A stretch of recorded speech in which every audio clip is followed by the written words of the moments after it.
So today we have the midterm review for the nuclear medicine midterm exam.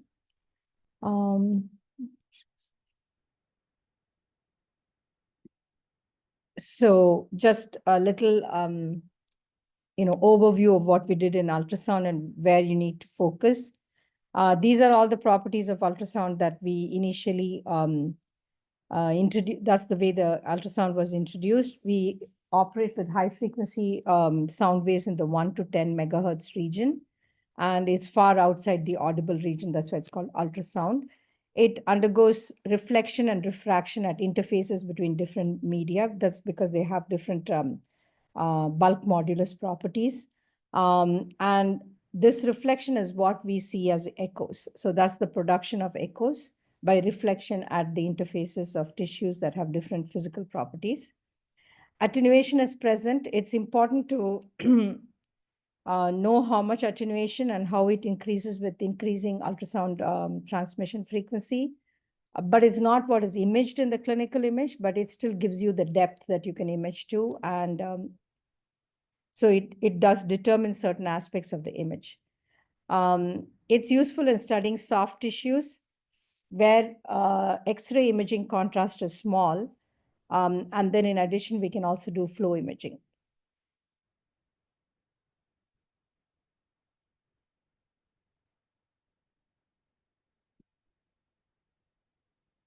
So this is, as I said, we can, the bulk modulus here, that is the speed of sound in a medium, is related to its bulk modulus and its density. And what is bulk modulus itself defined as? It's the volume divided by the fractional change in volume for an increase in pressure. So it's shown over here, for instance, that pressure is applied from all directions, and that causes the tissue to have a change in the volume, right? So highly compressible, so it's 1 over, right? Highly compressible medium will have a low value of the bulk modulus. And then C will be also low, like for instance, air. And low compressibility means B is high, like solids, like bone, and you'll have high speed of sound. So remember how the half value thickness is defined is basically what thickness of tissue attenuates the signal intensity by 50%. And you can either have it in directly just in terms of the ratio of the intensities, or you can have it in decibels. So remember the definition in terms of decibels, and how when for half value layer, the decibels decreases by 3 dB, just because it's 10 log 10 to the base 2, right? So that's what the value to remember. This is just a small calculation based on that equation. Yeah. The decibels, I was getting confused with Negative sign in. Yeah, because sometimes they have like I echo over I incident, sometimes I incident over I echo, and I personally prefer the I echo over I incident, because then you can use negative decibels. Right, right. So if you have I echo by I incident, if they say the it decreased by 20 decibel, then put the negative sign on that. Yeah. I like that, but I wasn't sure because if they flipped it sometimes. Yeah, they just flip it, or they don't say anything except saying that the signal intensity is reduced by 20 decibels. Yeah, then yeah, leave it. Okay. This is reflection. Obviously, the reflection is very important because that's how we are going to take the echo. And that is defined in terms of K is 1 over the compressibility. So it's also related to the bulk modulus, obviously, right? K is 1 over B. So you can see the amount of reflection at interfaces will depend upon the difference in the Z value, which is defined by rho by K, square root of rho by K. In which case, between, you would think bone and soft tissue, you'll have a lot of reflection. Air and soft tissue, you'll have a lot of reflection. The greater the reflection is good for you in the sense that's where you're getting the echo. Otherwise, you don't see the interface. So this formula, you can kind of see that it doesn't depend upon the direction, right? Whether it's coming from 2 to 1 or 1 to 2, because they're all square. So greater the difference in density, compressibility, the greater the amount of reflection. So attenuation is also important. As I say, it does not provide contrast in the image because we are just looking at contrast from the mostly the reflectivity, including within the tissue itself, we have like specular reflection, right? Like from small particles within the tissue, so-called homogeneous tissue. To remember this 0.5 decibel per centimeter per megahertz. I'm giving that in the, I don't expect you to remember, but just to know that, how to use this if you're given a megahertz, yeah? So I know that attenuation kind of will tell you how far you can go depth-wise. Yeah. And then there's also an equation for the max depth you can go based off of the pulse repetition. Correct, yes. What's the difference between those two? Well, I would say then if you keep your, if your pulse repetition period is small and your depth is small, but your frequency is such that it's not attenuated at that depth, what you'll get is aliasing artifacts so you would have to adjust your PRP that you're getting no echoes beyond the distance that's defined by PRP. You see, I mean, it's not like the, what I would say is if you have a short PRP, then you make sure you're not getting echoes beyond the distance defined by that PRP. Otherwise, what will happen is you will get an echo after the second pulse, and you don't know if it's a shallow echo or a echo that's coming from the first, returning from the first. So you just have to make sure that, that it has, I mean, you can have, it's just a rule of thumb. Like, if you're having a 10 megahertz, then you don't have to worry about echoes beyond 2.5 centimeters. So you can choose your PRP small that way. So essentially you'll use it to do organs which are shallow. But for 2 megahertz, you have to be worried even for like 5-6 centimeters because you could still have echoes.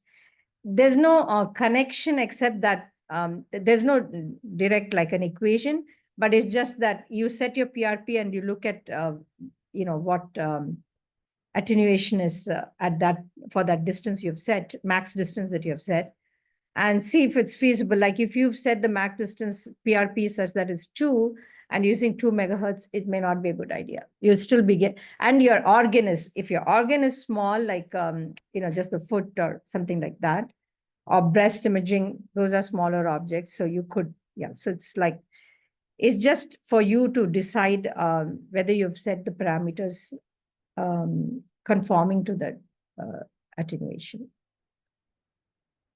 Yeah, so half value thickness decreases with frequency because there's more, it gets attenuated within a shorter distance. You can see attenuation coefficients for different materials.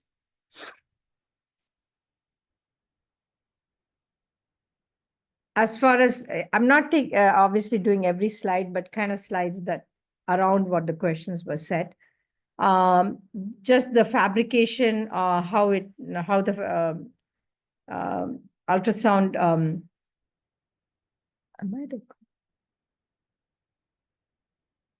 yeah.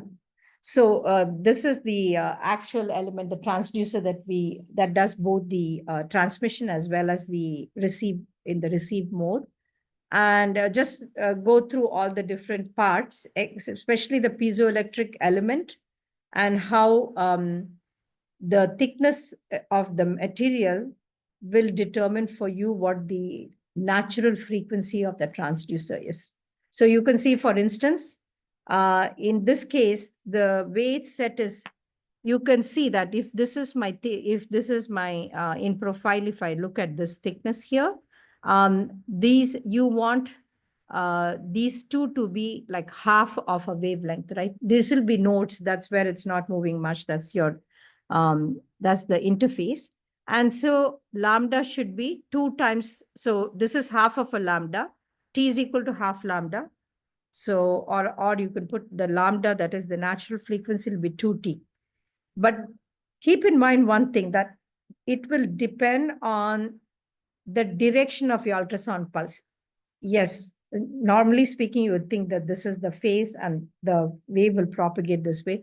But there's nothing to, if the wave was to propagate this way, then it would be the thickness in this direction. So just be aware of it. It could be both types of thickness, depending on where the wave is propagating. This along maybe the x-axis, but you could have a wave propagating. In fact, that's how our waves propagate for those the side beams, right?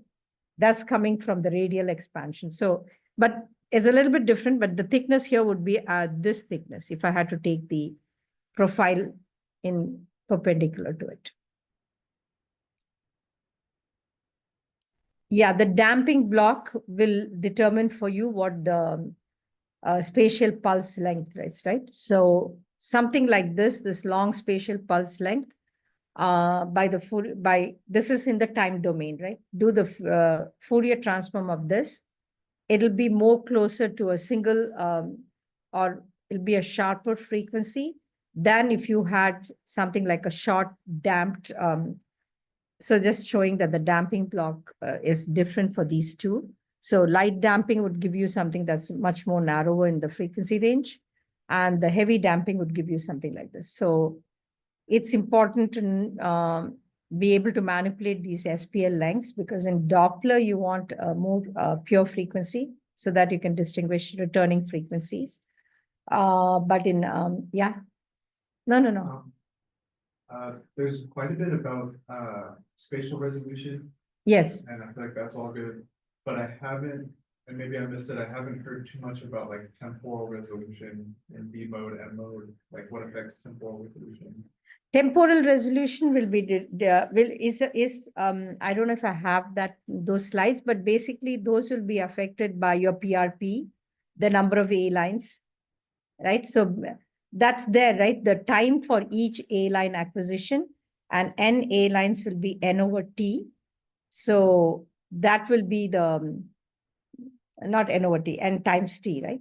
N A lines, and each A line is acquired by T. Then NT is is the total time for taking the scan. So if 1 over that will be the frequency of your acquisition, right? So your frame would be depending, the frame rate would be 1 over that, 1 over N times T, where T is the time for one A line acquisition. So either, there was that one slide in which we said, how can we decrease the time for an acquisition? We can decrease the depth, but then you have to keep in mind that the depth would be determined. You have to be careful you're not getting shallow echoes in the second one. And then, or you can decrease the field of view, the coverage, or you can decrease the spatial resolution, meaning how many A lines you're scanning. So all that can determine for you the differences in the frame rate. So you can increase or decrease frame rate that way. And spatial, and then these two regions, I would go only by the definition in Bushberg, because there's a little, I would say there's a definition in Prince and Links that is also the geometric approximation, which has a slightly different value. But just look at what the length of the near field is, which is related to lambda and the diameter, right? And this beam divergence beyond this transition from near field to far field. Yeah, so this is again showing the same thing, d squared by lambda. No, this is from Prince and Links. Actually, forget that one. Forget this one. So just these two definitions, d squared by 4 lambda, and then side theta is 1.22.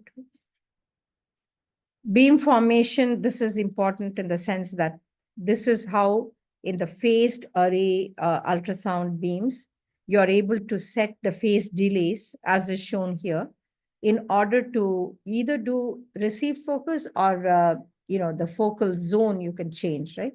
Because the focal zone is kind of, this is the transition between the near to far field when the lateral resolution is d by 2 is the best region for, but there's only a small portion of your image. With this phased array transducers, by changing the phase at which these individual transducers are excited, you can change the focal zone, both while transmission, so you can have multiple focal zones. See, that's another thing that will decrease the frame rate, right? You do 4 focal zones, that means every A line you're sitting at it for 4 times.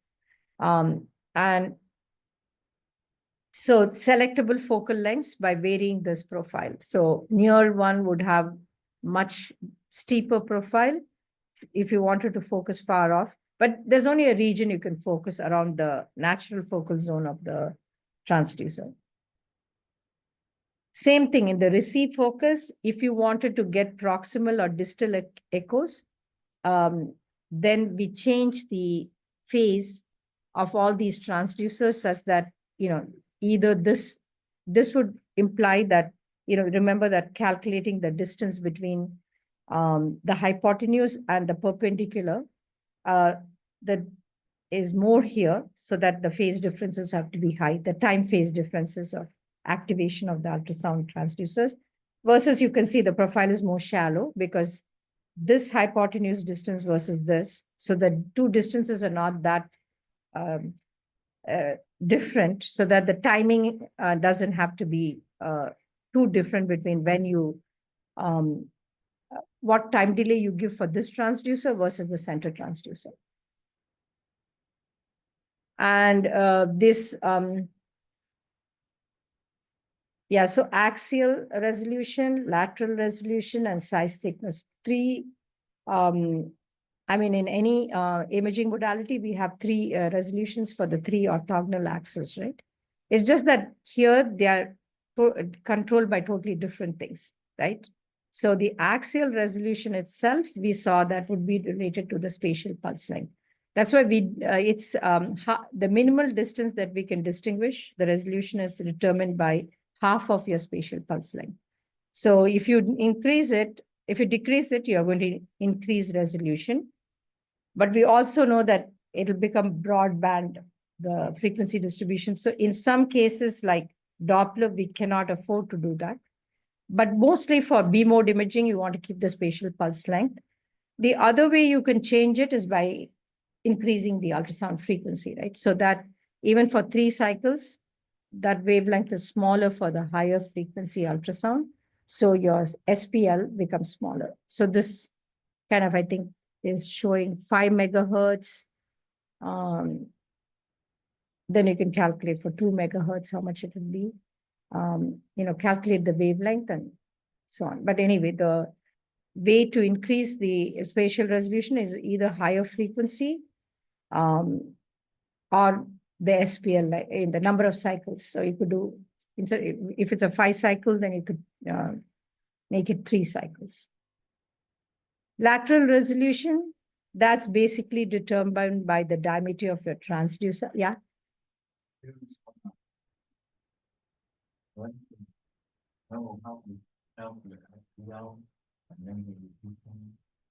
Yeah, because see, SPL is what? I have to give some details. Like I have to say 5 megahertz transducer. Then on the very top, like ABR, that's how it gives all the constants in one file. So it's not associated with the problem. You have to go and see, hey, what do I need for this problem? So that's the way I'm going to give it. So I would have given somewhere assume this is traveling in tissue, and then I would have given 1540 as the velocity. And then you'd calculate from the megahertz, you'd calculate the wavelength. And I would say 3 cycles then. Yeah, and I'll say 3 cycles. Yeah, 3 cycles. So you need all this information to calculate. But once I give you those informations, I don't think they're going to give this equation anymore. No, that's like too much. Right? Means just 3 cycles, you can just think. And that means 3 cycles of full wavelengths. And then you just need the wavelength. That also, I don't think they're going to give those formulas. Constants will all be given. You're not expected to remember constants. So you can see that lateral resolution will be the best when it goes from near field to far field. And that is D by 2, where D is the diameter. And this is just the image to show that the same spot, actual physical spot is blurred at all other locations. Blurring increases beyond in the far zone because the beam diverges.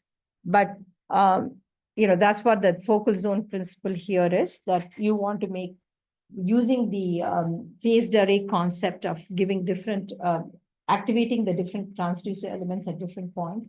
You have like multiple focal points, but at all times, this is like the trade-off is lower frame rate. Image data acquisition, just, go through all these steps, especially, yeah, you did say scan converter, but, there is no kind of, what can I say? There's no reconstruction in this, right?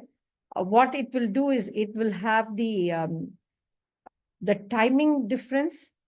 Okay, what all it'll have, the information that the system has, because you might want to know how is it updating the computer, right? So it'll know this line, it will know this A line's geometry, will know that already be stored in the computer there. Because the transducer, if the transducer is going to have like this, and this is my A line currently that I'm doing on.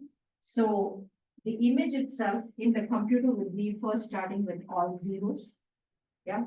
And then if this A line, it will be like, it will give you a lot of echoes like this, right? Each of these echoes, let's say it will take the time and convert from time to distance. And it will map the brightness point there, right? The brightness amplitude, that's what the beam mode is. And then it knows on this, so essentially the image formed is also like this, right? There's no data there. So it will know that on that, it will know this geometrically, this is where it is. So along this line, it will put all the beam mode intensity values that it has. And that's basically how it's updating the scanner. So nothing more than that. But I mean, it's not trivial because it has to know the transducer's current A-line position and which pixels it tracks to. So that's the, so the transducer location is translated to this. No, because he had a question on scan converter, memory, digital interface. It says some post-processing and storage. So everything else also it does. I'm not sure post-processing, exactly what post-processing is done for ultrasound images, I don't know. But see how the image, basically then it got each of this and converted used the data that is coming back from the receiver after all these steps.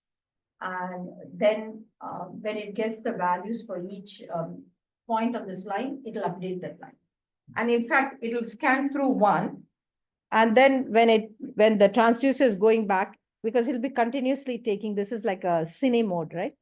It'll be updating, your frame will be updated every time all the A lines are completed.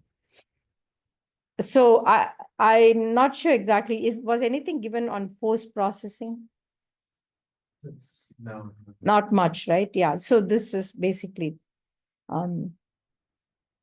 so remember what time gain compensation is essentially to compensate for the amplification that's coming, the difference in echo intensity that's coming from the depth attenuation, right? So you can see that if I were recording echoes along a line, this is how the echoes would look, shallow echoes, and then the echoes at some other deeper distance, right?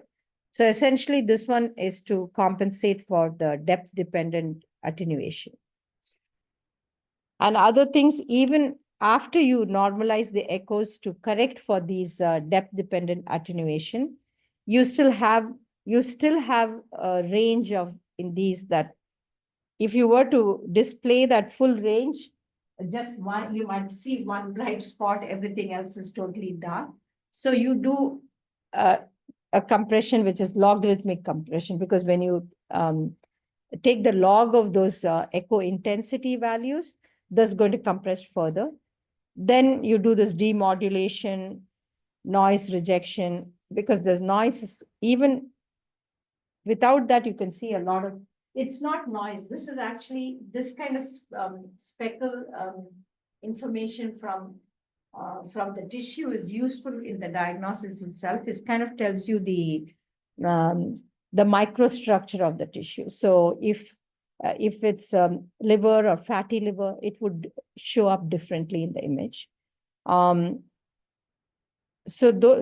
then there is true noise. There's quite a lot of noise, meaning you're doing all these compressions, and in these flat regions where you think there's no echo, but there could be some baseline which you want to take out. So this is your process signal. Basically, these values will all be updated on the screen. Yeah, so the ideal TGC curve makes all equally reflective boundaries equal in signal amplitude, regardless of depth.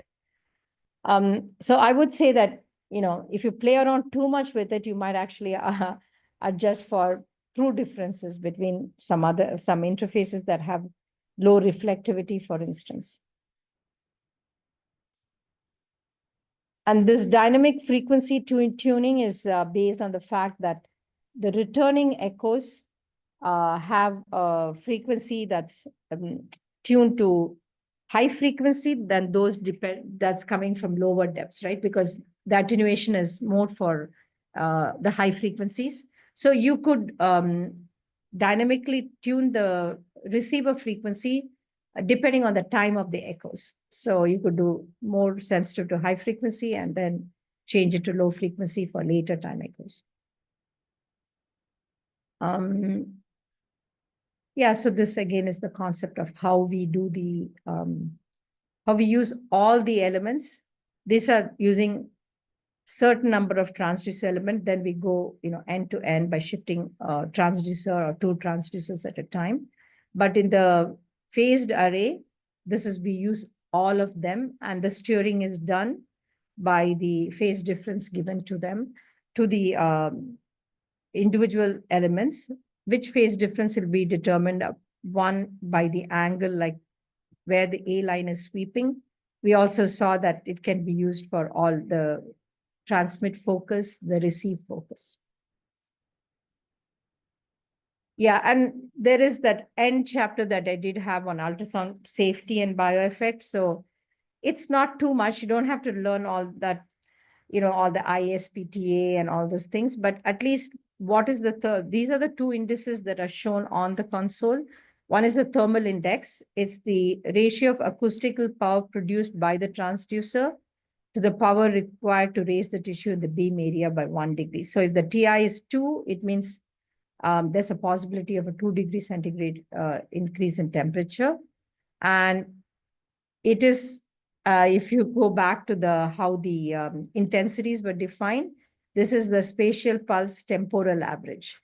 But this is very like detailed and having to know all the different indices, but it's associated with one thing that we can measure from the hydropone measurements. So you can specify it for soft tissue, for bone, because at the bone soft tissue interface, there can be high increases because it's also tissue dependent. And independent of that, there's also the mechanical index. Basically, this is coming from cavitation. That is when there's the compression and then followed by rarefaction, right? That's how the wave travels. And during rarefaction, there's a negative pressure. And then there's gases that are dissolved in the tissue. Those could bubble out. And what will happen is that these will be oscillating between the rarefaction and the compression. Stable cavitation would be that they just oscillate, but sometimes these bubbles could burst, and that likelihood of this kind of bubble burst, then it could give rise to formation of free radicals, and that could give rise to some damage. But in any case, none of the peak rarefactional pressure that we use in diagnostic ultrasound ever reaches the stage when there's unstable cavitation. And one thing to remember is it's proportional to peak rarefaction pressure and inversely proportional to the square root of the ultrasound frequency. So even though that might sound that, high frequency, we might think, but the reason is that now it's not, when you have high frequency, the wavelengths are shorter, right? So the period of the rarefaction, negative pressures are shorter. So there's not that much time for the bubbles to grow in size. And this MI, the TI is associated with one of the intensity indices. This is associated with spatial peak pulse average. So it's more, only because it's occurring during the peak, right? In terms of thermal, it'll also be temporal average, because yes, it might increase temperature, but then that temperature is also dissipated and stuff like that, right? So it'll depend on the overall average intensity. This one will be the peak intensity. So whatever is the peak value, that would be related to the formation of the mechanical index. Yeah, so know to identify these artifacts, like just look at the, that chapter or Bushberg even, because they give both the, like the schematic, which is easier to see that if you have highly reflecting parallel surfaces, then in like a kind of an internal reflection, and then back, it'll be all, so if this distance is D, these all will be displaced by D down. And this one is one example so it's always a little more difficult to see in the actual image, but you can see that there's like, like a step artifact here, right? And even smaller here is the same version. It's called the comet tail artifact. It's here. It's like very small, and it's from some of the gallstones. This is small, yeah. Are some of the questions going to be framed? Here's an image. Yeah, there'll be, what artifact. So this is one, and then you can see that this, well, this is, I'm not going to give this. This is actually really hard to see this, right? Like a little bit of fat, but the mirror artifact is kind of easy, right? Look for the diaphragm, look for two objects being on either side. And if you see that, if you see this trapezoidal region here, obviously this one would be, the first one would be the real, and the other one would be the mirror image, right? Because this is the transducer, that means the wave is coming from here. And this is the true image. This is the image that will be formed by this reflection at this surface. I mean, at this surface. This is a highly reflecting surface. Of course, this one also has to be. And so it forms, so this end would be closer to this side, mapped closer to the side. There'll be one here that will also be mapped here. So usually you see this is in the liver. So ultrasound, that's the thing that in CT and MR, it's like this, or here you can place the transducer anyway, right? So if you place this one is, I'm assuming, if I think this is the liver, I forgot.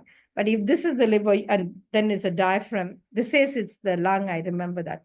So that means they are positioning the transducer this way up, right? That's how would your lung be on the other side?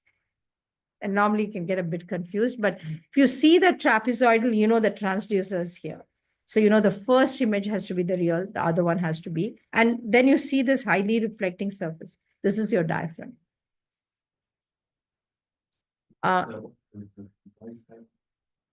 Which one? This one? This is that fat, this is the velocity artifact. So what it is that there is an object, maybe all water, and then we have a big fatty deposit, let's say, for instance. Then we know that the velocity through this is higher than the velocity to the fat, right? So the fat, but when they convert on the ultrasound machine, it's all taken with 1540, I believe, or whatever the number is. This one's lower. And therefore, it appears as if anything that traverses this part is coming from a lower edge, like it's misplaced further off. I mean, here it is, if I give a schematic like this, I would say it's easy to see. But in the liver, they just want to, this is the diaphragm. So they're showing as if the diaphragm is displaced over here, because maybe there is some fat deposit here. But it is kind of hard. Maybe from this image a little bit.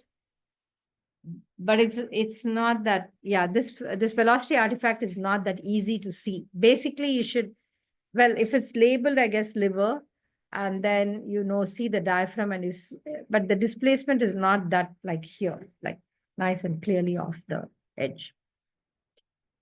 Now we come to a nuclear medicine. Just know, the golden band, which is the line of stability, and what kind of unstable nuclei lie to the above and below the line of stability. So you can see all the beta minus emitters are on the top. Basically, that means more neutrons, right? And then you have all the beta plus neutron deficient ones or proton rich. And yeah, just to keep an idea, then way above 83, I believe, 84, yeah, 84 have all the alpha emitters. So those are the higher Z values. Well, we're not using any of them in diagnostic nuclear medicine, but more in therapeutic. Definitely know the activity and the what is the decay per disintegrations per second.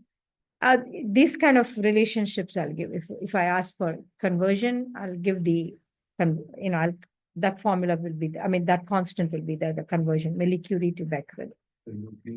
Yes, this I definitely, yeah. That's not something but not the formula like activity is the rate of change of the number of radioactive nuclei per unit time. And even this equation you should be knowing, the decay equation. Yeah, anything related to like the lambdas will be specified as the decay constant. No. Oh, you mean, well, if I give T half, know how to calculate the lambda, that's there, but not memorize any lambdas or T halves. I'm going to give me the atomic number. Yes, that will be given. Like, I might say 99M technetium, just how you should know that's the atomic number given right there, right? Yeah. How about the atomic mass? Yeah, I would give that also. I wouldn't expect that you should know what the number of protons given them. So decays as alpha, beta minus, beta plus, electron capture, just go through those and what those decays result in. So we have the slides, or you can just go through Bushberg or Cherry's book, and they have all, they have the basic generic equation, then they have one example like this, and you can see that they're trying to calculate the N by Z ratio. Yes, it's N by Z, every time the radioactivity is, the disintegration says that the daughter nucleus comes closer to the golden band. It changed a bit, 1.57 alpha decay. Well, these bands, Huh? like previous. This one? Yeah, decay mode, like those modes. Sometimes No, I will, if I say draw, for instance, draw the decay scheme, like the decay schemes we had, I write the original equation for the radioactive decay. So say what it is.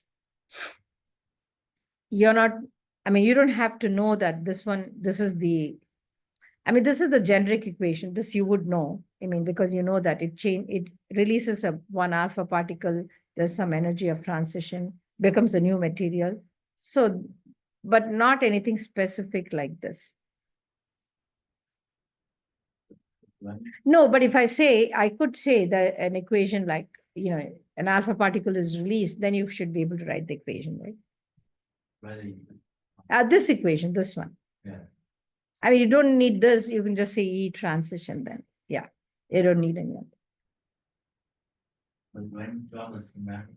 Yeah, the schematic is important. Remember to learn how to draw the schematic. That, I'm coming to it. So no beta minus decay. Again, this generic equation you should know, because this is just, this is just emission of a beta particle. And then what happens, it's done by conversion from the proton, right? So Z becomes Z plus 1 because, but the A remains the same. So it becomes a different element. So those are things that you should know. And then what the anti-neutrino is released, that also, yeah. I mean, usually this is written in shorthand like this, yeah? If we say neutrino, anti-neutrino, are you gonna? No, it's fine, yeah. As long as you know that one of those massless electrically neutral particle is released, yeah. It's just in the spins that they're different in the magnetic moment. And this is beta plus, just the opposite of the beta minus. You can see here, there it was Z plus 1. Now it becomes Z minus 1. So these will all be the neutron poor. These will all be the neutron rich ones. So we saw the purple ones above the golden band, and these will all be the green ones below the golden band. And again, this one, just to know that along with the positron being released, a neutrino is released and energy, but okay, neutrino, anti-neutrino is fine. And just, important to remember that it becomes a different element, right? So that's. You get a or? No, you can just, I'm not asking for what is X and what is Y, Oh, like really? just a generic, yeah. If I ask, I don't have that problem. But do remember how to draw this, because it's easy, but just that it starts with the parent nucleus, the highest energy. Then on the right hand side is if the system decays by beta minus. And then this typically, like when we get molybdenum, then it becomes technetium 99M, then an isomeric transition. So this would be one way. So whenever it's isomeric transition is just a straight line. In this case, this is when is the beta plus decay or electron capture. Both of them result in the same kind of daughter nucleus, right? So here you can see, also be careful, like here, AZ plus 1, I mean YZ plus 1, and here's YZ minus 1 when it does the beta plus decay. And this is for the beta plus capture. So it'll do this. It can actually be in one excited state at this point. And then some gamma ray could be released and it can come to the ground state. So just the vertical arrows is gamma ray. So alpha transition is, diagonal arrow to the right, beta minus, and diagonal arrow to the left is the electron capture. And this is special for the positron decay, a straight line and then come down. Yeah, usually most of these elements, like 10% of the time, they'll do this electron capture, 90% of the time. I mean, depending. Some of the heavier elements, if they do the, this emission on this side, they will be going all by electron capture decay. But I'm talking like fluorine, it will do both. But most of the time, this positron emission. Yeah, usually this, if it's positron decay, it'll have both, unless probably something might not have any electron capture decay. But like, I'm just saying, even the small element like fluorine has some amount of electron capture. And if it's beta minus, more or less, it looks like this. I mean, it could be more complicated, but we'll, address radioactive nucleus like this. This is just, a good summary because it gives you all the various radioactive decay paths. And you can go through for the, there was many examples for the different decay schemes. One for, like molybdenum was there. And I think for fluorine, there was an example. There was example for cesium, I believe. So just go through the example just to get an idea how to draw these lines. No alpha decay. I haven't shown the alpha decay. It says vertical line / left arrow. So I don't know if I'm right in this. Sorry, I don't know if this was alpha decay. Did I have any example of alpha decay? No, right? In the examples. Okay, take this as only, okay, it does say alpha transition also will look like this.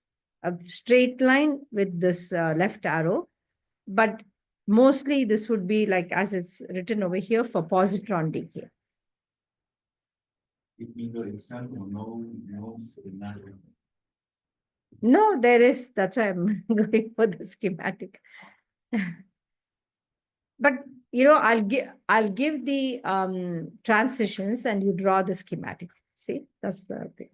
So that's why I'm saying, look at the decays of, you know, these kind of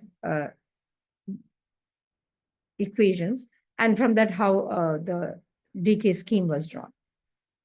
Yeah. Is that energy that's released gamma rays? Yeah. So.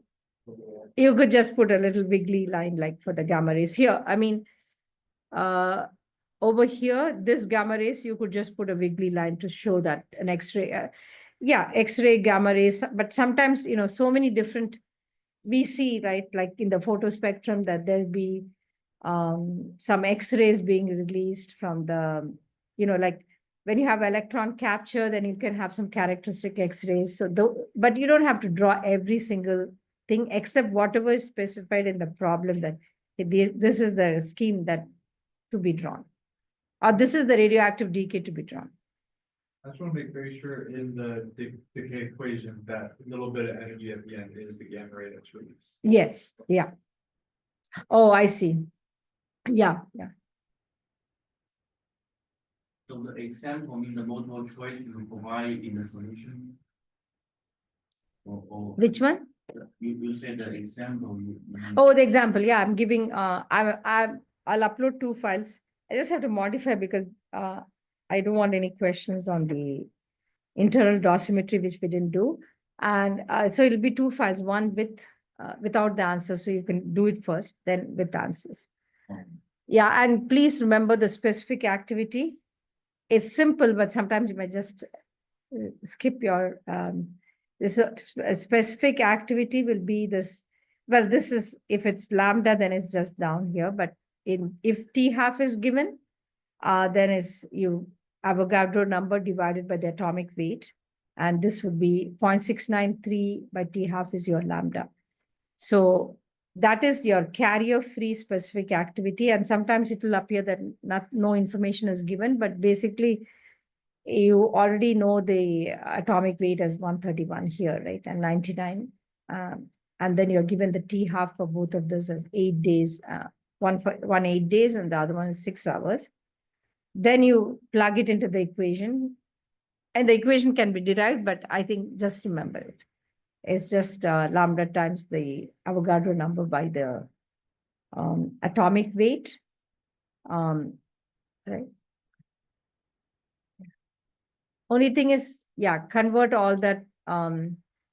If you're doing 8 hours, everything is, because we want becquerels, remember that is disintegration per second.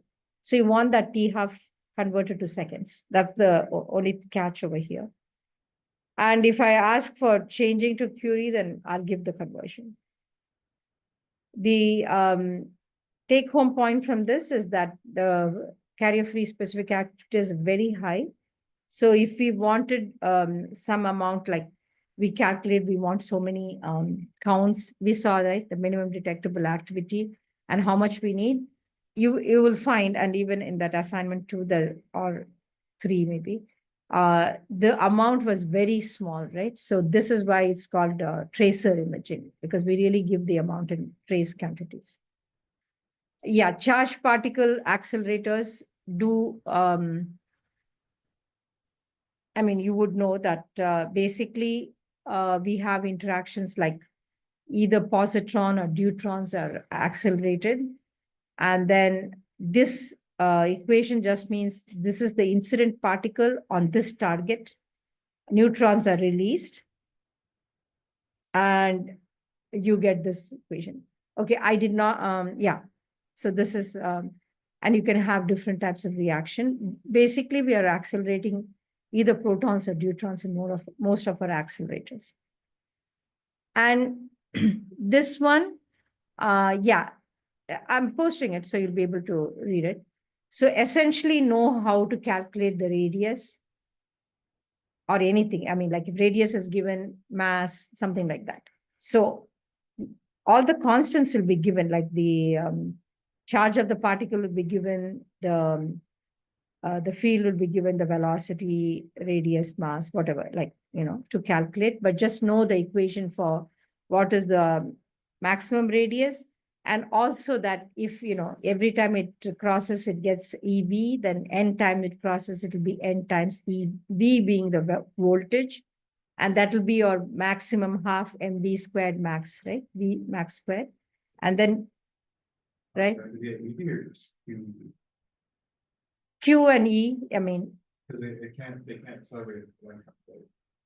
oh, I just meant charges E. I mean, Okay. not the electron charge, but just the charge of the particle charge is E. So charge of the particle is E. Charge by mass is E by M, because that ratio is important, that E by M ratio, right? So, oh, yeah. Oh, there's nothing in the constants that I will not be giving. But I won't give the equation. So I'm saying just go through the derivation. Even in, I can say this would be given even in the ABR, because, even in physics, you do learn about cyclotrons, right? Yeah. Yeah. So, and anyway, it's only based on equating the Lorentz force to the centripetal force, right? So that, I think, none of these equations necessary will be given. So go through this derivation. No. But I just want to know what there was a problem in the assignment also, right? Yeah. So go through the problem in the assignment too. I mean, yeah. And I posted the solution in case you want to, but I'll try to correct and give by Monday. So these cyclotron principles, basically that there are two Ds that are separated by a very small gap, and there is a magnetic field. So if you think of the Ds as some in this flat surface, the B will be perpendicular to it. So you can see the force on the particle from the static magnetic field. So that force is given here. And this one is going at this velocity. So at all times, its path is being deflected by this V cross B. And so, and sine theta is 1 in this case, because it's perpendicular to the field. This causes it to accelerate and its radius to increase. You can see the radius increases with the velocity. So every time it comes to the crossing point, this is a AC voltage, which is synced with the frequency of rotation. So it'll go positive to negative. So if this says a negative particle, because we also have the negative accelerators, right? Negative ion accelerators, it'll be just protons stripped be H minus, and that will jump across this, because now this will become positive just as it comes to the D. Then it'll be constantly deflected. Its velocity increases at the jump. Velocity does not change here, maintains the same path, but the radius increases, and then again it crosses the D. At this point, this side is becoming positive. The period doesn't change, and so we can have an AC source that is synced to it. Till at such time we determined that, hey, this really what is it to basically these were all designed such that the radius would be such that we get the maximum velocity or energy for the particle to undergo that reaction, where it can transmute those targets. So that's what is in this thing. Like you can see a large AC voltage, 30 kilovolts, 25 to 30 megahertz, you can get from the period that it'll be in this range, the period of the particle going around in circles. And this was something that was in the Bushberg book. I don't expect you to remember this formula. Really, it's not important. It was just used in that one problem, it said that you can use this. Essentially, this is useful, I guess, because they converted everything here. And then B is in Tesla, R is in centimeters. That's the only, But no, I don't expect anyone to remember this formula. This is again another view of the accelerators and how the final production of the radioactive nuclide. It's like an electrostatic deflector. This is for a positive ion and for a negative ion. It strips the electrons. So now, instead of going in this path, it'll go exactly opposite, right? Because the system was defined for negative charged particle. This goes towards the targets. Yeah, electrons, we cannot accelerate in the cyclotron because the velocities they reach, they'll already, the E by M ratio will be changing, then the period will change and you cannot. You can just have a little look at this table, like what are the different types of nuclei. And certainly the generator, just the molybdenum technetium. I think there was the other one also, but the strontium one, that's not as important as going through this and seeing the different parts. You have the saline solution, sterile, I believe, sterile sodium chloride will be the saline solution. We have the same thing as the salinity of the blood, so it kind of matches. And then we go through this little adsorptive column, right? Silica gel column, where the differential adsorption of the molybdenum and technetium is used to wash away, or preferentially only the technetium. So finally, we, it's like a little pump that pumps this, extracts the saline from here, makes it pass through this column, and then that, along with the saline technetium as sodium pertectinate, is pulled into this elute, into the final bottle that will be extracted. You see a lead shield on it, and this would be given directly to the subject, be injected into the subject. So this again is just a little bit more details of what the generators are. So for, the problem on both the derivation and the how much time to get the maximum growth, that's important. That was in the assignment. So that's not, that's potentially a problem to look at. No, I'll be giving the Bateman equation. So Bateman equation will be given, but you'll have to do the derivation for the maximum, which anyway you did as part of the assignment, right? And then from that, if you plug in the values, I think it's like the assignment problem. So you plug in the values to get what the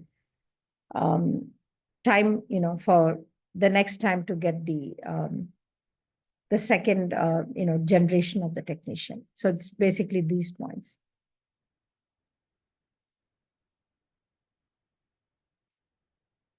Also, to be aware that this breakthrough of molybdenum is something that you have to limit. So essentially, that means you can see that you place the elutant in a 3 millimeter lead container. All the 140 keV will be absorbed, but this two high energy 740 and 780 of them 99 molybdenum, you will be seeing the dose coming from that, right? So this is actually monitored, and so just to be aware that, this ratio is, no, this I don't expect you to know. That also will be given if it's part of the problem, that the idea is that the limit of contamination can be 0.15 microcurie of molybdenum to per millicurie of technetium 99M. And see, they decay differently, right? One is molybdenum is what? Molybdenum says G half is 2.75 days, but this one is 6 hours, right? Technetium 99M. So even if there is a contaminant, what will happen is it'll decay slower, right? The molybdenum. So this ratio could change with time.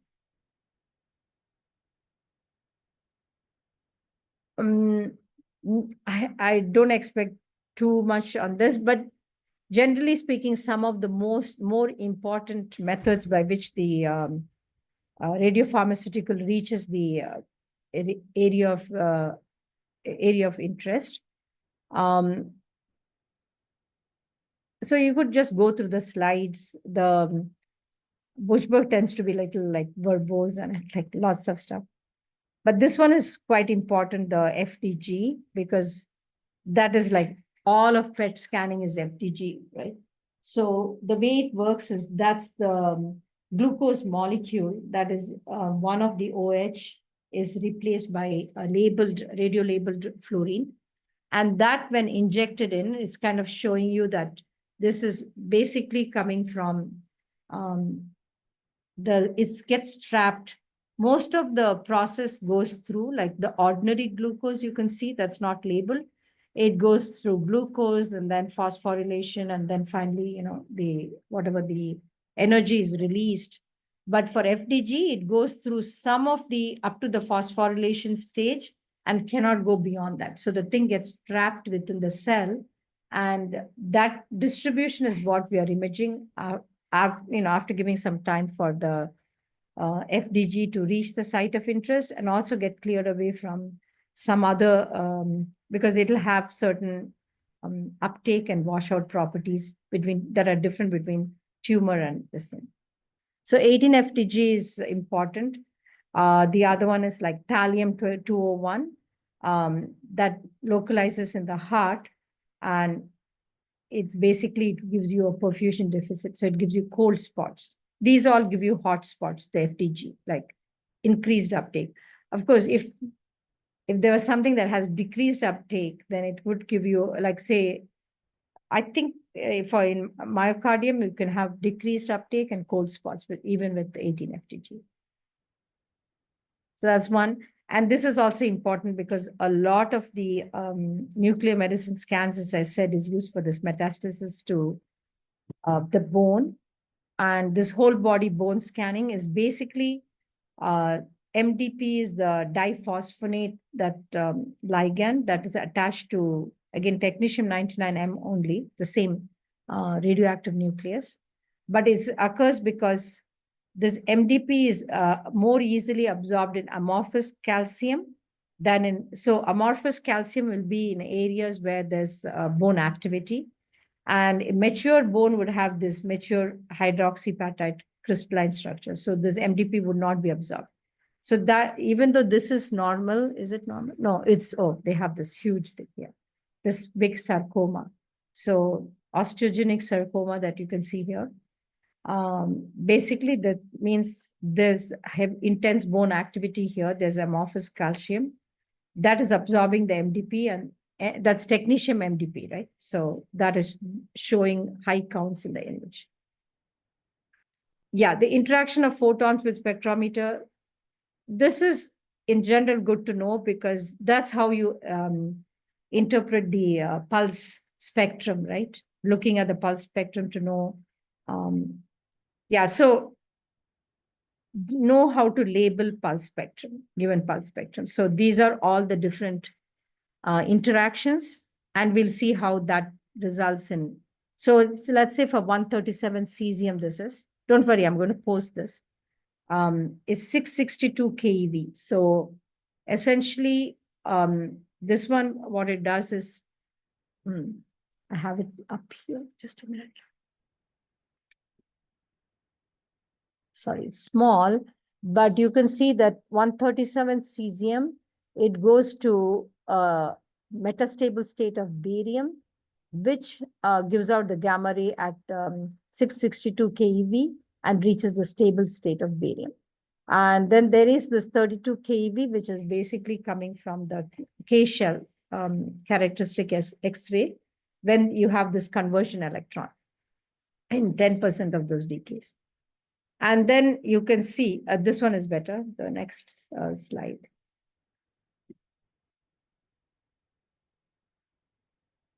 So you can see that 662 keV, that is the photo peak that corresponds to the gamma ray. Then we have the barium X-rays that's coming in at, say, 32 keV, I believe, 30 keV. And then you see that right at the left side of it would be this multiple scatter Compton Valley. Then kind of a little bit of a peak here. That is the Compton edge. And then if you follow the Compton edge, that Compton scattering will be all the way from here to the lowest energy, with very little scattering angle. But you also see this backscatter peak, which is coming from the backscatter from the lead shield. So since this is the Compton edge, the lower end, and this is the backscattered, both will be occurring at when a 180-degree shift is there. This is just the Compton photon. This is the Compton electron. The sum of those two has to be the photo peak. So that's one way. If by chance you're able to pick up the Compton edge, just subtract it from the photo peak and look for the other edge here. So yeah, this is what that is. And remember this one where this is the escape peak. What is the escape peak? That is because if a photoelectric effect has occurred in the crystal is sodium iodide, right?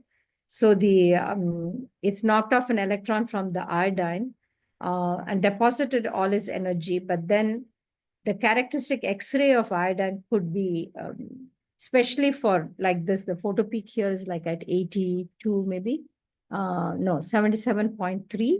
So it's a fairly low energy gamma ray, right? And so you see something that's, the iodine is 45 to 50 keV. That means it'll be this photo peak minus that amount. That's where the escape peak will be. So it's E photon minus the K X-ray. That's the location of that's at 45 to 50 keV here. And normally you don't see it in the high energy ones. One, because even if it had the same full width half max, because it's divided by a higher voltage, the full width half max can be higher, right? Now the full width half max can be the same, but the fractional spread will be more for say at 662 keV. So that this escape peak, which is shifted by 50 keV, is already absorbed into the into this. And the other one is that higher energy, like at 662 keV, it's unlikely the interactions are occurring close to the detector phase where the iodine X-ray peak can escape the detector. So it's two things that limit us from, or two things that why we don't see the peak at for a higher keV. And for iodine, we do see it. Iodine SKP 45 or 50 people. Yeah, this location is equal to, so you can think 77, say it's at 50 keV, huh? If it's at 50 keV, the characteristic X-ray will be at 77.3 minus 50. Okay. Yeah, you can go back and see what the characteristic X-ray is. And do I need to know the constant of the X-ray? No, I mean, you don't need to know. You're right. First of all, you want to know whether there's what this is, right? Yeah. But if I give the energy, this KeV, if I give from, that's a clue, right? That's a low KeV radioactive nucleus. Yeah. From that. Yeah, maybe in the, I could even give the iodine K characteristic X-ray peak energy in the, that's the thing. ABR does this nice thing that they just put everything up in the, see, if you put this within the problem, you're clued into it, right? So they put it all together. They give a separate sheet for the constants. But, we are doing so much less amount of, I'm saying this is just a few chapters, right? As opposed to ABR. And this is another escape peak formula. So here again, I would say that you're looking at the energy curve. So that is 1600 keV, right? This is, and then we have two peaks, one shifted by 511 keV when one of the, so first of all, I have to give more information before I just say, hey, label it. I'll say it's a positron emitter. And then you look at the photo peak with the photo peak at 1600 MEV or 1600 keV, sorry. And then what are these two peaks? Then only you can make a judgment, right? Otherwise, but remember that this, luckily in this book, everything is actually labeled by the KEV, but many times when you get the photo spectrum, we just get the axis where, it's relative values. So it may not give you the actual thing, but then some of the information has to be given to you, like what is the decay scheme. So you see the decay scheme and see how the photo spectrum has to look. And then this is spectral blurring or line broadening. So look at all the sources of the line broadening of the photospectrum, the statistical fluctuations, then, just the fabrication, then electronic noise. There's also this nonlinear energy response, right? Because whether it deposits all the energy in one interaction or in multiple small interactions, the response being not exactly linear could lead to different values. Know how to calculate this full width half max, basically this delta E divided by the peak percent. And also know how, this part of the calculation where we said that there's a certain conversion efficiency. So we know that every X-ray photon, how many light photons are expected. It's not like everything is converted light photon. There's a conversion efficiency. Then there's one more sink that these light photons, how much of them are converted to photoelectrons at the photocathode. In fact, that's one of the big sinks. So you can see only 25% are converted. Then for a given given radioactive nucleus, what would be the total number of photoelectrons? And if we say that all our spectral broadening is, it comes from other sources as we've seen, but if the spectral broadening is coming only from the number of photoelectrons, know how to calculate the full width half max. Like if it's close there. Yeah. So here you can see for 662, this is like this with a 25% yield and only give 10 electrons per keV. And then this is 662 keV. So you can see that these many photoelectrons will be released. And if it is based on the statistics of these photoelectrons, it will be square root of that, right? If alone. And we saw that it's not just that alone, but this alone gives you a 3% full width half max. You would give me the 25%. Oh, yeah. None of this, everything is specific to a detector system, right? We would have enough time to cover all these calculations in the terminal. Class, yeah. So as I told Harry, that if we run out of time, we'll just go across the room. I mean, if you want more time to finish, we'll just go across the room and continue, because if there's a class, I'm not sure Tuesday, Thursdays there's a class. I know on Monday, Wednesdays, I see people coming in, but if there is a class, we'll just move across. Okay, so I will stop share. We're done? Yeah, we're done. Where was the record? Oh, Yeah, there is a